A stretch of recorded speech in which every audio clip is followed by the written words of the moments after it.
ಬದಿಯಲ್ಲಿ ಅಥವಾ ಪಾರ್ಕಿಂಗ್ ಜಾಗಗಳಲ್ಲಿ ಯಾರು ತಮ್ಮ ಸ್ವಂತ ವಾಹನಗಳನ್ನ ಬಿಟ್ಬಿಟ್ಟಿದ್ದಾರೆ, ಅಂದ್ರೆ ಬೀಡಾಡಿ ವಾಹನಗಳು, ಅಬಂಡೆಂಟ್ ವೆಹಿಕಲ್ಸ್, ಇವುಗಳನ್ನ ತೆರವು ಮಾಡಬೇಕು ಅಂತ ನಾನು 15 ದಿನಗಳ ಹಿಂದೆನೆ ಜನಗಳಿಗೆ ಮನವಿ ಮಾಡಿದ್ದೆ ಮತ್ತು ಎಚ್ಚರಿಕೆಯನ್ನು ಕೂಡ ಕೊಟ್ಟಿದ್ದೆ.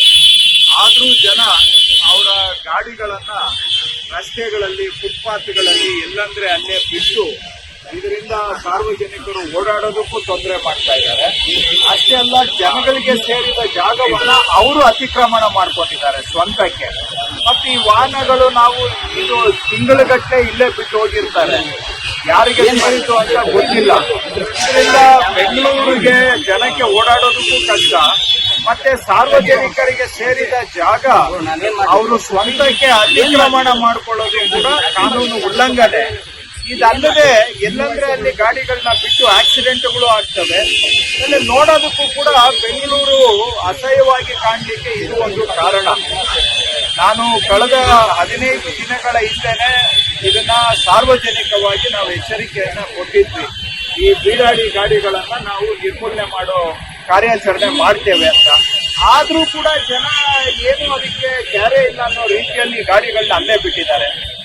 ಪೊಲೀಸ್ ಇಲಾಖೆಯವರು ಈ ರೀತಿಯಾಗಿ ಸುಮಾರು 1581 ವೆಹಿಕಲ್ಸ್ ರಸ್ತೆ ಬದಿಯಲ್ಲಿ ಈ ರೀತಿ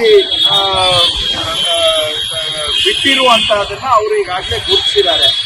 ಅದು ಸಂಪೂರ್ಣ ಪಟ್ಟಿ ಅಂತ ನಾನು ಹೇಳಲಿಕ್ಕೆ ಹೋಗೋದಲ್ಲ, ಬಹುಶಃ ಅದರ ಸಂಖ್ಯೆ ಇನ್ನೂ ಹೆಚ್ಚಿಗೆ ಇದೆ.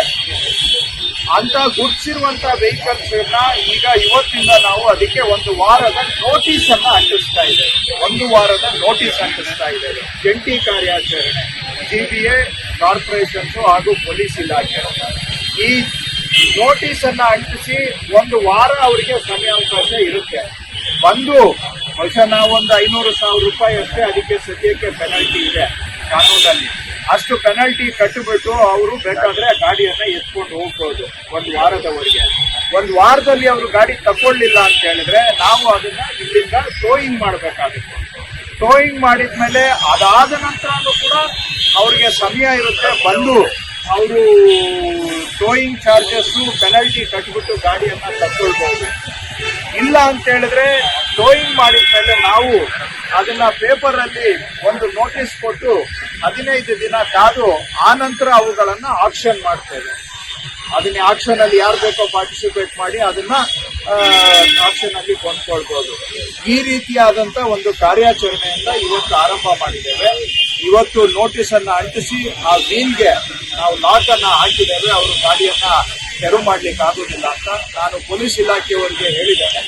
ಇದು ಪದೇ ಪದೇ ಇಲ್ಲಿಂದ ತೆಗೆದ್ಬಿಟ್ಟು ಹೋಗಿ ಇನ್ನೊಂದು ಕಡೆ ಹಾಕಿದ್ರೆ ಅಂತವುಗಳನ್ನ ಗುರುತಿಸಿ ಅವಕ್ಕೆ ಸ್ವಲ್ಪ ಸಿವಿಯರ್ ಪೆನಾಲ್ಟಿ ಹಾಕೋದಕ್ಕೂ ಕೂಡ ಒಂದು ದಾರಿಯನ್ನ ಹುಡುಕ್ಬೇಕು ಅಂತ ಹೇಳಿದ್ದೇನೆ. ಯಾಕಂದ್ರೆ ಬಹಳ ಸಲೀಸು ಇಲ್ಲಿ 1000 ರೂಪಾಯಿ ಕಟ್ಬಿಟ್ಟು ತಗೊಂಡೋಗಿ ಇನ್ನೊಂದು ಜಾಗದಲ್ಲಿ ಬಿಟ್ಕೊಳ್ಳೋದು.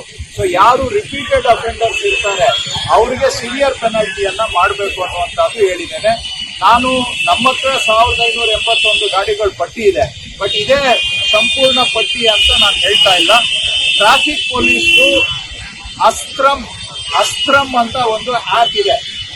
ಆ ಅಸ್ತ್ರಂ ಆಪ್ ನಲ್ಲಿ ಸಾರ್ವಜನಿಕರು ಕೂಡ ಇಂತಹ ಬೀಡಾಡಿ ವಾಹನಗಳನ್ನ ಟ್ರಾಫಿಕ್ ಪೊಲೀಸ್ಗೆ ರಿಪೋರ್ಟ್ ಮಾಡಬಹುದು. ಅಸ್ತ್ರಂ ಆಪ್ ಮುಖಾಂತರ ನಿಮಗೆ ಬೀಡಾಡಿ ಗಾಡಿ ಯಾವುದಾದ್ರೂ ಇದ್ರೆ ಅದನ್ನ ನೀವು ಸರ್ಕಾರದ ಗಮನಕ್ಕೆ ಟ್ರಾಫಿಕ್ ಪೊಲೀಸ್ನ ಅಸ್ತ್ರಂ ಆಪ್ ಮುಖಾಂತರ ತಗೊಂಡ್ ಬಂದ್ರೆ ಅಲ್ಲೂ ಕೂಡ ನಾವು ಇದೇ ಕಾರ್ಯಾಚರಣೆಯನ್ನ ಮಾಡ್ತೇವೆ. ಅವರಿಗೆ ನೋಟಿಸ್ ಅಂಟಿಸ್ತೇವೆ, ಆ ಗಾಡಿಗೆ 1 ವಾರ ಕಾದು ನೋಡ್ತೇವೆ. ಅವ್ರು 1 ವಾರದಲ್ಲಿ ರೀಕ್ಲೈಮ್ ಮಾಡಲಿಲ್ಲ ಅಂತ ಹೇಳಿದ್ರೆ ಅವನ್ನೂ ಕೂಡ ನಾವು ಟೋವಿಂಗ್ ಮಾಡ್ತೇವೆ. ಒಟ್ಟಾರೆ ಬ್ಯಾಂಗ್ಳೂರಲ್ಲಿ ಸುಧಾರಣೆ ಆಗಬೇಕು. ರಸ್ತೆ ಬದಿಗಳಲ್ಲಿ ಎಲ್ಲಂದ್ರೆ ಅಲ್ಲಿ ಈ ತರ ಗಾಡಿಗಳನ್ನ ಬಿಟ್ಬಿಟ್ಟು ಸಾರ್ವಜನಿಕ ಜಾಗ ಅತಿಕ್ರಮಣ ಮಾಡೋದಕ್ಕೆ ಕಡಿವಾಣ ಹಾಕಬೇಕು. ಪಾದಾಚಾರಿಗಳಿಗೆ ಆಗ್ತಕ್ಕಂಥ ಅಡಚಣೆಯನ್ನು ಕಡಿಮೆ ಮಾಡಬೇಕು. ಜನ ನೆಮ್ಮದಿಯಾಗಿ ಬದುಕೋದಕ್ಕೆ ಅನುಕೂಲ ಆಗಬೇಕು. ಮತ್ತೆ ಈ ಬೀಡಾಡಿ ಗಾಡಿಗಳು ಎಲ್ಲಂದ್ರೆ ಅಲ್ಲಿ ಒಳ್ಳೆ ಗುಜರಿ ತರ, ಕಸದ ತರ ಬೆಂಗಳೂರಿನ ಒಂದು ವಾತಾವರಣವನ್ನ, ಆರೋಗ್ಯವನ್ನ ಕೆಡಿಸುವಂತ ಅದಕ್ಕೆ ಕಡಿವಾಣ ಹಾಕಬೇಕು ಅನ್ನೋ ದೃಷ್ಟಿಯಿಂದ ಈ ಕಾರ್ಯಾಚರಣೆಯನ್ನು ನಾವು ಆರಂಭ ಮಾಡಿದ್ದೇವೆ. ಸಾರ್ವಜನಿಕರು ಕೂಡ ನಮ್ಗೆ ಗಮನಕ್ಕೆ ಇಲ್ಲದೆ ಇರುವಂತ ಗಾಡಿಗಳನ್ನ ಅಸ್ತ್ರಂ ಆಪ್ ಮುಖಾಂತರ ನಮ್ಗೆ ಗಮನಕ್ಕೆ ತಗೊಂಡ್ ಬರ್ಬೇಕು ಅಂತ ಮನವಿ ಮಾಡ್ತೇನೆ. ಮುಂದೆ ಸಾರ್ವಜನಿಕರಲ್ಲಿ ಮನವಿ ಮಾಡ್ತೇನೆ, ದಯವಿಟ್ಟು ಈ ತರ ಗಾಡಿಗಳನ್ನ ಎಲ್ಲಂದ್ರೆ ಅಲ್ಲಿ ರೋಡ್ ಅಲ್ಲಿ ಫುಟ್ಪಾತ್ ಅಲ್ಲಿ ಬಿಡೋದು ದಯವಿಟ್ಟು ನೀವು ನಿಲ್ಲಿಸಬೇಕು. ಇದು ಹೇಗೇನು ಒಂದು ಕಠಿಣ ತೀರ್ಮಾನ.